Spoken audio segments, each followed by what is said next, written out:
Hola querida audiencia, bienvenidos y bienvenidas sean a otra emisión más de Conversaciones con mi padre y pues muchas gracias por acompañarnos el día de hoy. Un agradecimiento por las vistas que nos han otorgado. Se ve que les está interesando mucho el canal, lo cual nos da un inmenso gusto a mi padre y a su servidor. Y pues comenzamos hoy con otro tema muy interesante, muy actual. Vamos a hablar de un personaje que ciertamente está ganando mucha relevancia gracias a el nuevo aeropuerto en Santa Lucía. Y pues empezamos, papá, ¿qué te parece? Me parece muy bien y adelante. Papá, pues la primera pregunta, casi la única pregunta es, y más importante es, ¿quién fue el general Felipe Ángeles, que ahora está ganando mucha popularidad? ¿Y por qué nombraron el nuevo aeropuerto de Santa Lucía el aeropuerto internacional Felipe Ángeles AIFA? Pues la respuesta sería muy sencilla si fuera como es lacónica.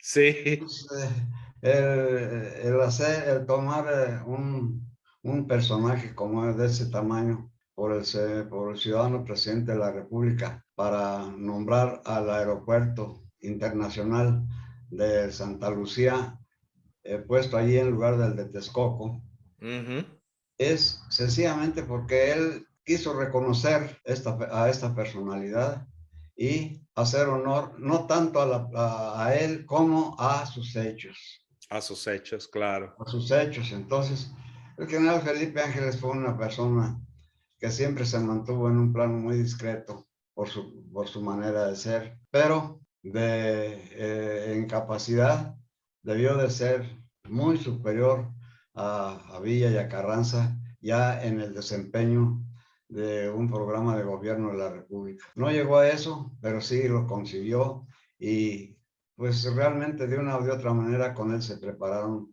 las gentes que ganaron la revolución. He visto muchos videos de él. Se ve que en uno de los videos me llamó la atención el título, es uno de los personajes más olvidados de la Revolución Mexicana.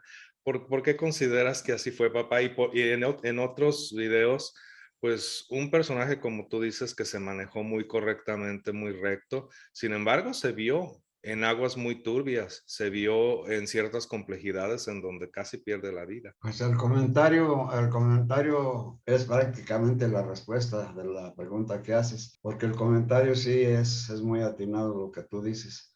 Mira, el general, vamos, yo voy a tratar de dar una reseña una reseña desde su nacimiento, su niñez y su juventud, Sí. porque es decir, la época de él empieza allí, y yo diría que empezó con, con los movimientos liberales de 1857. Diría que esa para él, o la guerra de independencia, esa para él fue una escuela y que realmente trató de practicar. Él nació un 13 de junio de 1868, o sea, era 10 años mayor que Villa y como 11 o 12 que Obregón y Pablo González. Entonces él para estas gentes, de una de otra manera fue un maestro, aunque anduvieran luego en campos enemigos o en las intrigas, porque pues él era del Ejército Federal. Sí. Pero realmente, él fue uno de los maestros de la revolución, del movimiento armado y de los ideales. Él era un idealista, pero no un idealista iluso, utópico sí, pero no iluso. Entonces, pues Ángeles nació en un pueblo que se llama Zacualtipán del estado de Hidalgo y en Sí. camino rumbo a la Huasteca, pero no muy lejos de la ciudad capital, ni de Pachuca ni del Distrito Federal. Ujú. De niño, bueno, pues fue un niño como todos, muy, es decir, inquieto y muy estudioso, muy dedicado y sobre todo muy dado al movimiento, a los deportes. Pero, y aquí vamos a empezar realmente, ¿por qué creo yo que el presidente de la República le dio ese honor a una instalación tan importante de orden internacional? Primero, él ingresó al colegio militar a los 14 años, o sea, Niño. adolescente. Adolescente. Y salió a los 17, ya con un grado de teniente de técnico en artillería. O sea, actualmente sería una especie de ingeniería en artillería, en armamento en general. Sí. Y él, aún siendo alumno y recién salido, ya daba clases y las daba con toda propiedad, sobre todo de matemáticas. Fue muy Joven destacado, brillante. fue brillantísimo en eso. Ujú. Entonces, él pues ya se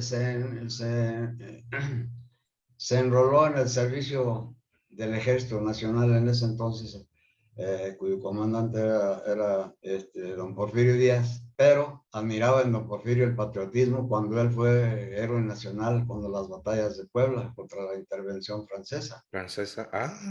O sea, el general Ángel era un admirador y consciente de lo que valía don Porfirio como militar y como patriota. Que después haya continuado una carrera para convertirse en un dictador es muy diferente a antes de eso. Eso hay que tenerlo en cuenta. Entonces él, pues veía que Huerta era un militar de primer orden ya, y que don Porfirio lo utilizaba para las represiones muy fuertes, sobre todo a las comunidades nativas, como los yaquis o como los mayas en Yucatán, por decir algunos, y las represiones que al menor levantamiento lo reprimía de una manera horrible, horrible, y mantenía la vigilancia sobre ellos siempre. Entonces, todo eso lo observó el general Ángeles, esto ya lo hemos visto en otros videos, pero vale la pena poner eso en contexto, Claro, aunque claro, sí. es redundante y suene repetición, pero esto te puede ubicar perfectamente ya en todos los contextos que puede haber para esto. Sí. Entonces el general Ángeles, pues era del Ejército Federal y como tal tenía que actuar, pero él actuaba dentro de lo que don Porfirio también sabía, dentro de lo que se llama el honor militar. Sí, El honor importantísimo. militar no es andar colgando cristianos. El honor militar es hacer valer las instituciones convertido en garante, no en un represor.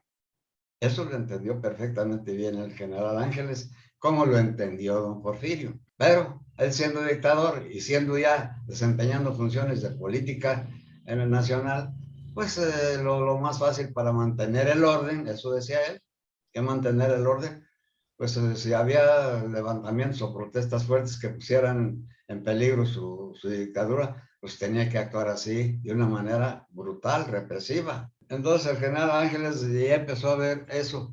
Cuando ya triunfó el movimiento maderista, pues el general Ángeles estaba en el Ejército Federal y al irse don Porfirio, pues ya hemos visto que el señor Madero, cuando salió electo presidente, desempeñó la presidencia, pues dejó el mismo alto mando del ejército. Los mismos y el ejército. No cambió ni a un soldado. Y entre ellos estaba Ángeles.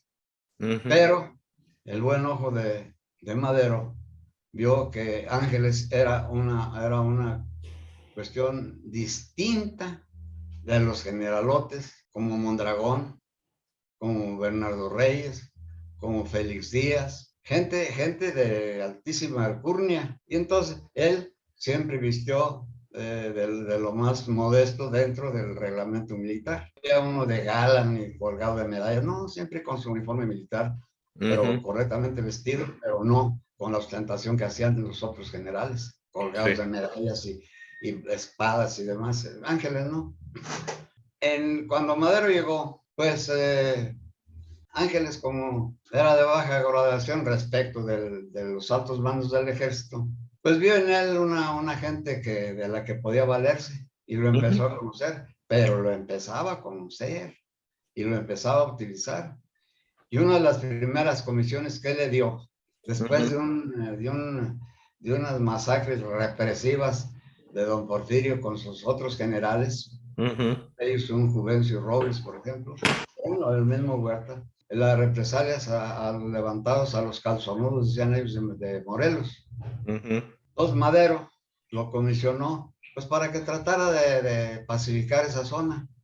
y el general Ángeles, sin traicionar los reglamentos del ejército, empezó una labor de no reprimir, de no quemar, de no concentrar gente, porque bien entendía lo que era un levantamiento de esos. No, pues Y sí. que no era con medidas represivas con las que se iba a controlar. Y él, pues no hizo gran cosa, pero cuando menos no provocó más conflagración. Imagínate lo que es pueblos arrasados por los militares o las concentraciones de una población de determinado lado porque estaban protestando. O sea, y Ángeles evitó todo eso. Y en ese inter fue cuando se empezó a dar, se empezó a notar la conspiración de los altos mandos del ejército en contra en contra de Madero. Y él, pues estando allí, pues tenía que aguantar, pero él no participaba ya en movimientos de conspiración, no participó. Y eso mismo hizo que esos altos mandos desconfiaran de él. Los altos mandos del ejército pues, empezaban por el secretario de guerra, que era un Sí, militar, sí, sí, Jaime sí, sí. Peña. Ese era, y de los que él usaba, es decir, que estaban al servicio de don Porfirio, que lo rodeaban, unos allí con él y otros a distancia. A distancia, por ejemplo, era el general Bernardo Reyes, Ah, era un prestigiado militar, ujú. pero ya hecho a la dictadura. Pero él no era un asesino ni un represor, pero sí desplegó dotes de buen político porque fue gobernador de Nuevo León. Ah, Él era nativo de Guadalajara, pero ujú. se destacamentó allá y ahí se quedó. Ese era uno de los grandes militares al servicio de la dictadura, pero desde el punto de vista doble, militar y político. Ahora, Félix Díaz, ese andaba de saltimbanqui, como estaba en el Distrito Federal, ya andaba por ahí, por Veracruz. Ese era otro de los opositores y que se levantó, pero él y Fernando Reyes, que se levantaron, uno en Nuevo León y otro en Veracruz, pronto los aplacaron. El Ujú. mismo ejército federal los aplacó. ¿Por qué? Porque pues no tenían arrastre, no eran, eran populares conocidos, pero no como para encabezar unos movimientos y unas rebeliones y nada menos que en contra del que ganó la primera etapa de la revolución. No, Exacto. definitivamente no. O Ah, muy bien. Mondragón, que era un técnico formidable de artillería. Entonces, esos eran de los más notables. Espántate, mira, realmente Madero tuvo dos conspiraciones. Una que la abortó, que fue Bernardo Reyes y Félix Díaz. Bernardo Reyes quiso tomar Palacio y el general Villar, Lauro Villar, que estaba con Madero, es decir, no se le volteó. Ujú. Y la defensa del Palacio Nacional barrió con las ametralladoras el asalto de Reyes y allí quedó muerto él. Y Félix Díaz preso en Lecumberri. Realmente el primer intento lo descabezaron, pero en cosa de minutos. Pero los altos militares no olvidaron eso. Y ahí empezó la conspiración, principalmente de Mondragón y Félix Díaz. Y más que estaban en el círculo, 4 o 5 más. El que tomó preso más adelante, que era el que estaba encargado del Palacio Nacional. Estos empezaron a conspirar y primero Huerta ni siquiera Huerta, según la información que hay, ni siquiera Huerta los instigó. Fueron ellos los que lo empujaron y el otro se creyó. Y entonces sí, lo que previó que harían es que recurrirían a él. Pues Sí, entonces sí, ya empezó, es decir, destacó y empezó a tomar el papel que lo caracterizó, el de ambicioso, sanguinario. Ese fue el círculo que generó la escena trágica y la culminó con el asesinato de Madero. Esa es la conspiración y ese es el resultado. entonces Felipe Ángeles, lo que en las aguas turbias que tuvo que estar navegando. Digo Qué eso porque, barbaridad. digo eso porque lo que estás diciendo es exacto, aguas pestilentes, turbias de conspiración, de traición y Sí, ambición. sí, sí, sí. Eso fue. qué claridad de mente se nota en el general Felipe Ángeles al poder Fíjate, navegar fíjate, cuando eso, él estaba sacramentado con su, pues no era división, pero sí era un contingente importante en el estado de Morelos. ¿Hasta dónde llegaría la ingenuidad y la valentía de Madero?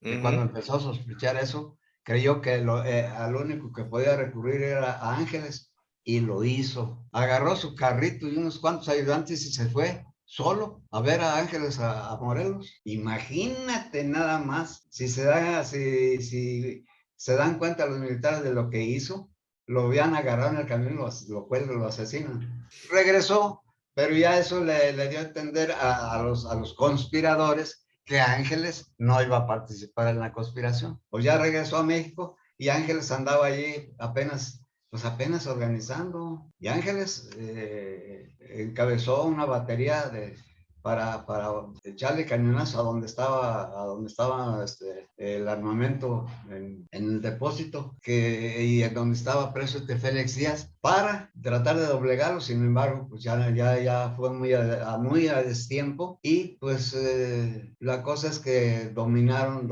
los conspiradores al descabezar el posible movimiento legal que era el presidente.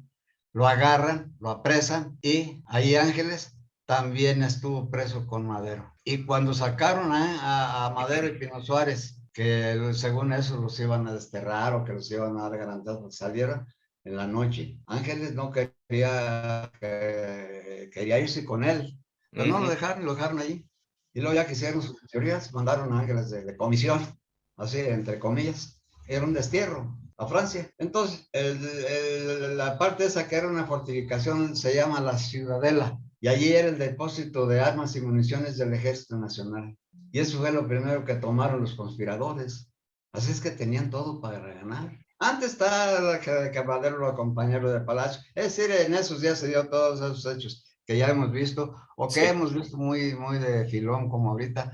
Pero por lo que me preguntas, el círculo íntimo de allí, diría yo, el que traicionó a Madero, lo tenía allí.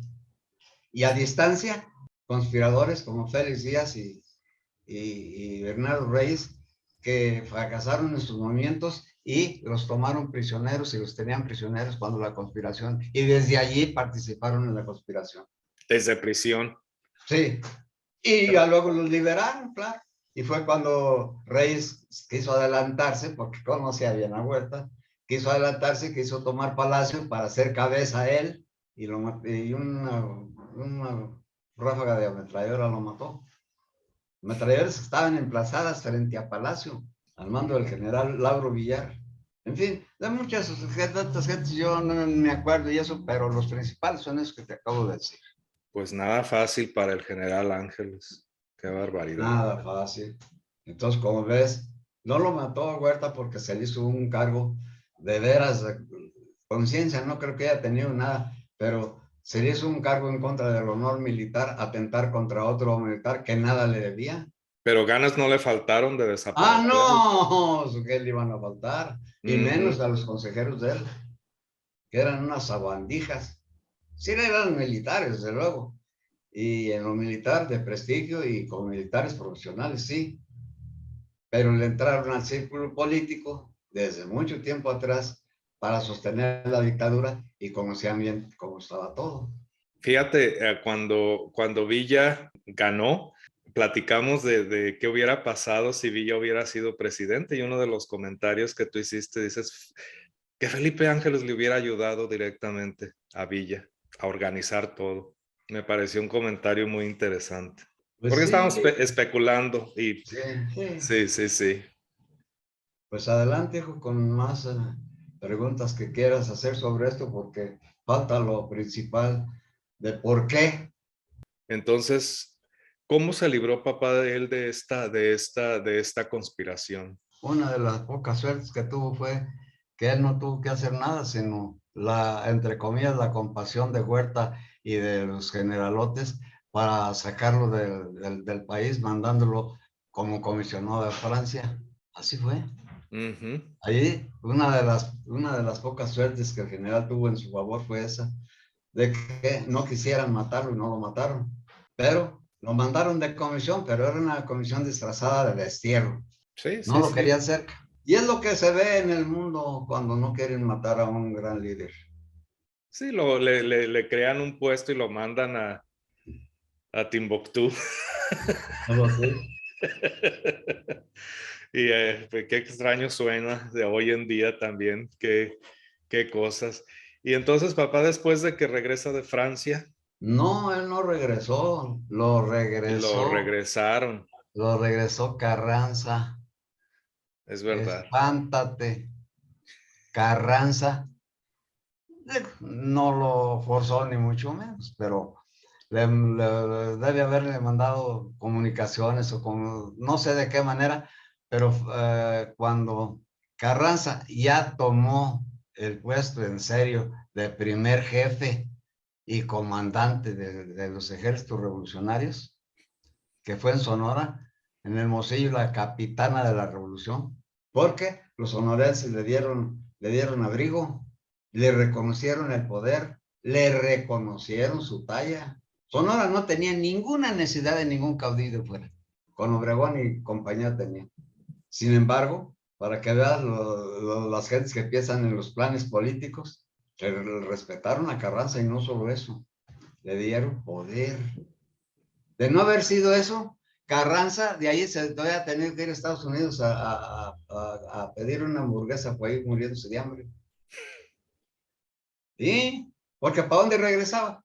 Entonces Felipe Ángeles, el dúo Felipe Ángeles y Carranza fue indispensable para Carranza. Vital. En principio sí, pero fíjate lo que son las cosas. Y desde entonces empezaron las intrigas y las envidias entre los mismos comandantes revolucionarios. Ujú.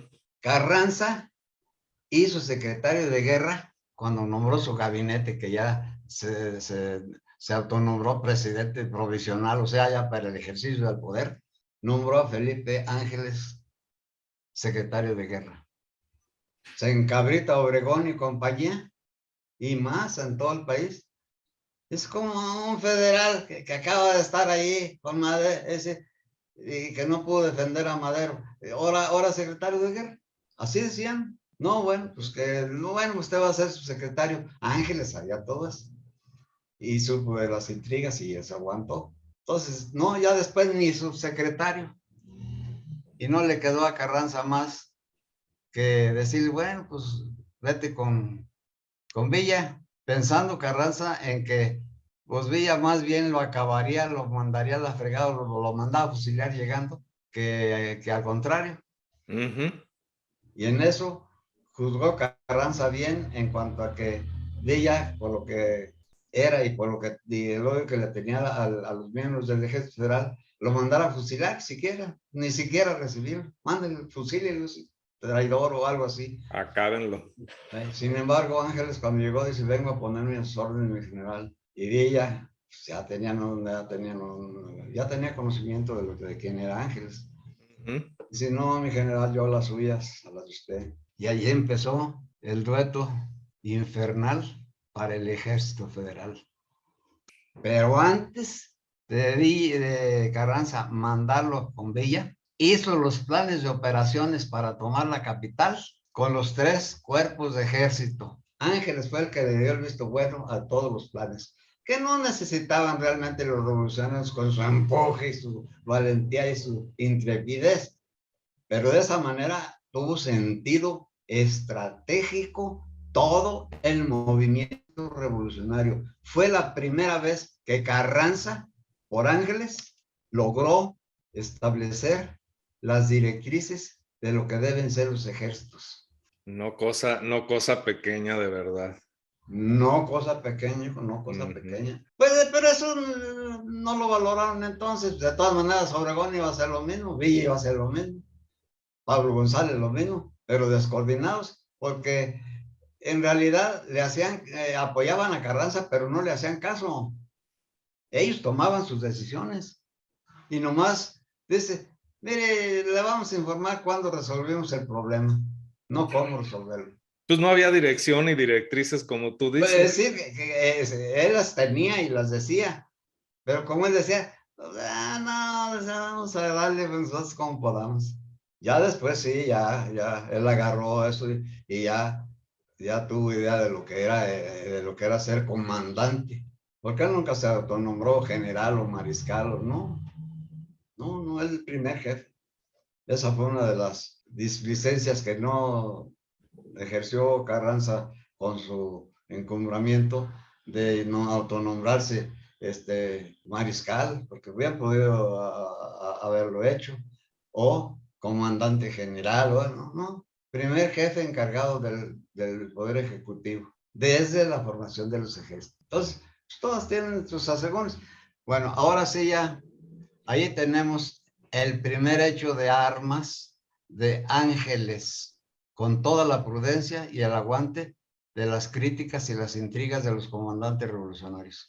Y eso es congruencia con su carrera. ¿Y cómo podía él, si Huerta rompió el honor militar simplemente por una conspiración, un golpe de Estado y un asesinato del presidente, Ángeles iba a estar de acuerdo con eso? Jamás.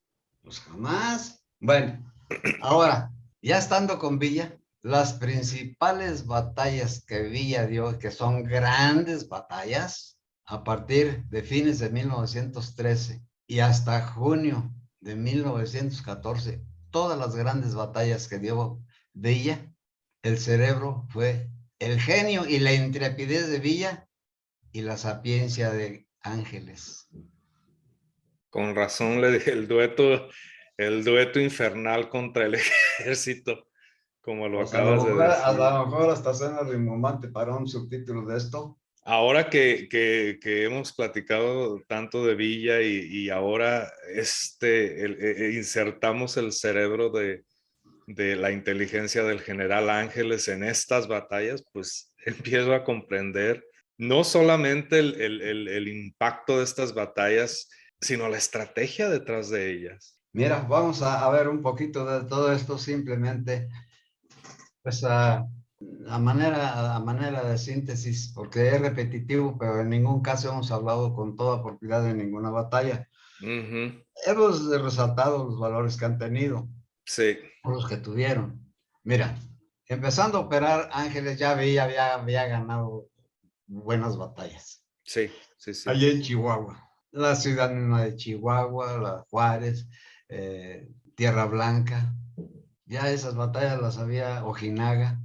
O sea, ya Villa prácticamente tenía limpiado el estado, pero todavía le faltaba de culminar la tarea porque los tomaba y se las volvían a tomar. Sí, claro. Entonces, la primera batalla que Villa dio en Torreón fue Ángeles, el que incluso iba a la vanguardia para coordinar los movimientos. Y la historia aquí se refiere a Villa. Ese es exactamente, qué bueno que dijiste eso, porque alguna vez te comenté que un maestro de los muy sabios de ahora, Sí, ese maestro ya yo le doy no sé ni cómo se llama, pero, o no me acuerdo, pero dice, hay líderes, pero quienes manejan todo son los segundones, son las segundas y terceras personas. Esas son las que arman todo. La segunda persona después de Villa era Ángeles. Y en el mundo, desgraciadamente, solo se recuerda a Villa. sí, Y no sí. por las batallas, por la simbología que adquirió. Ahorita, cualquier gente sabe, entre comillas, quién fue Pancho Villa. Pues un Ujú. bandido y un guerrillero y un ganador, un vengador, ¿sí? Y un mujeriego, por ejemplo. Sí, Que él nunca violó ni forzó a ninguna mujer, pero sí, era un macho no. cabrío, pues. Sí, sí, sí. Entonces, fíjate, Ángeles, de por sí Villa, preocupado por todo lo que era necesario en los habituallamientos, él era el jefe y todo, pero después la vanguardia de las operaciones o los planes defensivos eran de Ángeles. El ganar la batalla, una batalla en forma decisiva con la artillería, fue Ángeles. En Torreón, la primera batalla de Villa, en Torreón la segunda batalla de Villa y en Zacatecas. Sobre todo en Zacatecas, pues ahí estaba un general revolucionario, Pánfilo Natera, que no pudo, y él sin saberlo fue la manzana de la discordia entre Villa y Carranza, porque Pánfilo Natera tenía sitiada a Zacatecas, pero no la pudo tomar. Y fue cuando empezaron las desavenencias de Villa y Carranza, que Carranza quería ya, se sentía comandante y quería que Villa fraccionara la división del norte y parte le diera a Pánfilo Natera para tomar la ciudad. Ujú. Pues, todo el mundo que supiera tantito, y ellos que ya tenían experiencia, sabían que eso era imposible, que eso no era correcto. Pero Villa, Carranza lo que quería era que fracasara Villa. ¿Por qué? Porque ya se le había subordinado varias veces. Y porque no le gustaba que anduviera confiscando Hacienda y poniéndole en manos de sus compadres. Es decir, muchas cosas de Villa estaban mal hechas, porque Claro. eran de momento y parecían cosas justicieras, ya está justificadas, pero ya después no. Entonces, pues el hecho en sí es que Carranza, la piedra en el zapato, y que luego se convirtió en una roca, en una parte alta, que si se soltaba y lo agarraba, lo barría. Carranza previó todo eso y manejó las cosas a distancia. Mira, por ejemplo, la primera toma de Torreón pues, fue sangrienta, pero no tanto. La segunda no fue la toma de Torreón, fue la toma de la comarca lagunera. Tú agarra un mapa y pon comarca lagunera y ahí verás los municipios que están en Durango, pegados ahí con Coahuila en la zona lagunera y en Torreón, y verás que vas a encontrar 3 ciudades que están inmersas en estas violentas batallas, que son Lerdo, Gómez, el mismo Torreón, Ujú. y luego Paredón, San Pedro de las Colonias. Pero hay otra serie de pueblos que están allí, como Mapimí, por ejemplo, o Tlahualilo, que pues todas, viendo desde el punto de vista de Torreón, todos eran puestos avanzados para la defensa. Pues Ujú. Villa los fue anulando uno por uno hasta llegar a Rodeo del Torreón. Y Torreón, una fortaleza rodeada de cerros. A ver si me Sí. acuerdo yo de algunos. Por ejemplo, el Cerro de Santa Rosa, el Cerro de la Cruz, el Cerro de la Pila, el Cerro de Calabazas, el Cerro de las Noas y el Cañón del Guarache. Eran accidentes naturales que José Refugio Velasco puso para defender Torreón. Pues el Ujú. arte de Ángeles y la intrepidez de Villa y la valentía de sus gentes fueron tomando todos esos puestos. Y no era que fueran fáciles, había guarniciones de 2,000 hombres, como guarniciones al frente. No, pues sí les daban lata, pero las barrían. Hasta que llegaron y tomaron Torreón. Y luego no fue nomás Torreón. Ese es lo que se nombra, pero no. De allí 150, 200, 300 kilómetros al este o al noreste está Paredón. Esa batalla fue tremenda después de Torreón. Está San Pedro de las Colonias. Esas batallas, hay hasta un corrido en el que dicen, ya no te acuerdas, valiente, cuando tomaste Torreón y atacaste Paredón o algo así. O sea, no fue una batalla, fueron lo menos unas 7, 8 batallas con la madre de ahí, que fue Torreón, desde luego, porque Torreón estaba defendida por 10,000 hombres y luego le mandaron de refuerzo a otros 6,000 y tantos y le mandaron más armamento y artillería. Pues fue a favor que le hicieron a Villa, porque toda esa, Vénganos. vénganos a tu reino. Vénganos tu reino. Híjole. Y después de todo eso, inmediatamente después, viene la batalla. Eso fue la batalla, las grandes batallas, la segunda toma de Torreón, hasta la toma de Zacatecas, están de mediados de marzo a fines de junio de 1914. Ahí están en ese lapso. No, Bueno, pues, ya toma Torreón y todo eso, y ya fue cuando a Carranza le dijo que la última plaza fortificada de importancia que había que tomar fue Zacatecas. Y fue cuando Carranza le mandó ordenar a que hiciera la división del norte y le mandaron unas brigadas a Pánfilo Natera para tomar Zacatecas. Y no, pues de plano se encabritaron todos los comandantes de Villa. Porque Villa dijo, ah, pues ahí está el comando de la División del Norte, siendo de que él había formado. Ahí está la renuncia al viejo Barbón. Y así le decían ellos. Sí, a Carranza. A Carranza, sí. Ya dijeron, pues mire, si se sigue resistiendo, vamos y colgamos a ese viejo Barbón. El general Villa sigue siendo nuestro comandante, y si él ordena que vayamos a Zacatecas vamos. Y fueron a Zacatecas, aunque fuera en términos coloquiales, empujando los trenes porque no tenían combustible, porque la zona carbonífera la tenía dominada Pablo González y Carranza. Claro. Le negó el carbón para que ya no se movilizaran y a ver qué hacían. Pues aún así hicieron la hazaña de venirse casi 400 kilómetros y venir a tomar Zacatecas. Y ahí fue donde Ángeles jugó un papel tremendamente importante. Sin embargo, la gloria es de Villa. Exacto. Es hasta injusto que Injusto. Sí, Villa, Ángeles y otros muchos tiempo después sufrieron unas injusticias para volverse loco o morirse o suicidarse.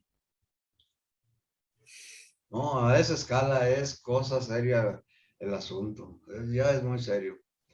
Fíjate, hay un hecho, y yo lo leí, no recuerdo de los pocos libros que he leído o revistas, cuando estaban juntos Ángeles y Villa, y se oía el estruendo de todos lados del cañoneo y de los morteros y de la fusilería, de las ametralladoras, se oía todo, y todo dominando el terreno. Y dijo Ángeles, dice, ahí está, mi general, lo que es un concierto de las armas. el general Felipe Ángeles El general experto, Felipe Ángeles Ramírez se llamaba. como Era experto en hijo de un artillería. militar que peleó, era un hijo de un militar que peleó en la intervención francesa. De manera, Paco, que ya lo que viene después es muy triste porque viene el cisma y fue cuando Obregón derrotó a Villa y ahí andaba Ángeles y también sufrió un descalabro porque Villa no hizo caso de lo que él le decía y pues perdieron y Villa, Ángeles se separó de Villa y se fue a Estados Unidos. Y fíjate, se fue a Estados Unidos. Tiempo después, en 1919, a fines, Ángeles, viendo todo, que todavía seguía la cosa, y que triunfó Carranza, y que pues el país no se pacificaba, él con su bonomía vino y hizo el plan de Río Florido, en el que él se ponía a la cabeza de todas las acciones que quisieran para pacificar al país. ¿Sabes qué hicieron? Lo tomaron prisionero. Nada menos que otro general, Manuel M. Diegues, y fue a parar a un jurado presidido por Gabriel Gavira, que era otro general. Y ellos, pues no sé si querían matarlo o no, pero le rindieron parte a Carranza y fue cuando puso el famoso telegrama que le pedían el indulto. Puso el famoso telegrama de que no se hable sin nada a favor ni en contra del reo, cúmplase la ley, y era el fusilamiento. Y eso fue el 26 de noviembre de 1919. Imagínate todas las vicisitudes para terminar en un paredón que él enfrentó con toda entereza. Por Hija, eso, por eso, y no, infinitamente más, creo yo que el señor presidente de la República tomó esa decisión, y si a mí me lo hubieran preguntado, no lo hubiera dudado, Ángeles. También porque era de ahí de la región. O sea, Santa Lucía, del pueblo de él, pues no es muy distante. Es la misma zona geográfica. sí, Así que también yo creo que por eso es una simbología. Parte de esto lo oí yo que lo dice el señor presidente. Parte de esto he oído. Pero yo lo que te acabo de redondear aquí y todo es, ahí tienes los méritos de un hombre, hombre. La congruencia de un hombre, hombre. un La hombre firmeza educado. de ideas, de convicciones, de lo que es el honor. Por eso él fue congruente siempre. Y honesto, la carta cabal. Él y Villa manejaron millones de pesos entonces. Pues Si sí, hubieran querido, se pelan allí con cualquier pretexto, se llevan millones, no de pesos, de dólares, y se van a la vida tranquila como hicieron otros, o como están haciendo ahorita unos políticos. nada extraño. No les trae. O sea, como dice el, el axioma alemán del ejército prusiano, no hay nada nuevo bajo el sol. Absolutamente cierto. Qué tristeza, de verdad. Porque Villa ciertamente, pues, un héroe o como un ícono más bien, está donde está, pero el general Ángeles, ¿cómo es posible que no cupiera en la historia de la manera que debió? Pues Ángeles revivió y pues le dieron una bienvenida a su estatua allí en Santa Lucía. Un militar. Pues el nombre del aeropuerto más que merecido, o sea, Ahora, sí creo uno en lo que dice la oposición, que no es más que una central camionera, cuando mucho central avionera. Yo ya no voy a entrar a eso. no, Lo que no sí tiene digo caso. que es una vileza decir eso. Si no están conformes, que lo digan de otra manera y que no ofendan a las Fuerzas Armadas. Las Fuerzas Armadas ya pudieron barrer con toda esa gente si viviéramos en esos tiempos. Eso no me cabe ni la menor duda. Sin embargo, el ejército es una garantía de las instituciones. Porque si lo mandan a matar, mata. Y como ahora el presidente lo manda a tratar de convencer, a tratar de, pues, de inhibir, de, por lo mejor, para evitar las grandes masacres, también lo hace y ha aprendido. Y mira que cómo le habrá costado trabajo, ¿eh? Ujú. Un militar tener que aguantar lo que les dicen y a las apedreadas o que le agarren a los soldados y se los desarmen y que los soldados no puedan acarrear es decir, abocar las armas a la gente. Es más, los grandes críticos y uno de los grandes periodistas de yo, se decir, bueno, eso de que los agarren, los dejen y todo eso, pues ¿en qué país se ha visto eso que le hagan a miembros de un ejército? Y cuando el presidente lo comentó, dice, actuaron correctamente. ¿Por qué? Porque no provocaron la sangre ni de una ni de otra parte. Y después de eso, con el diálogo o el castigo que merezcan unos y que merezcan otros, se pueden sacar y remediar las cosas. Claro. De manera que ahí tienes por qué, este, es decir, él lo ha dicho, ya no iba a decir que creo yo, pero no. Yo Él lo lo ha que dicho. creo es que el presidente que conoce la historia de México como poca gente y que puede hacer síntesis en los discursos, en 2 minutos puede decir mucho, porque conoce la historia. Entonces, yo lo que sí creo es que basado en los hechos de la historia, y en los valores con que los enfrentó Ángeles, aún siendo en la guerra, actuó con honor, con congruencia. Y bueno, pues hasta aquí yo pienso que queda redondeado tu pregunta de por qué. Así es, papá.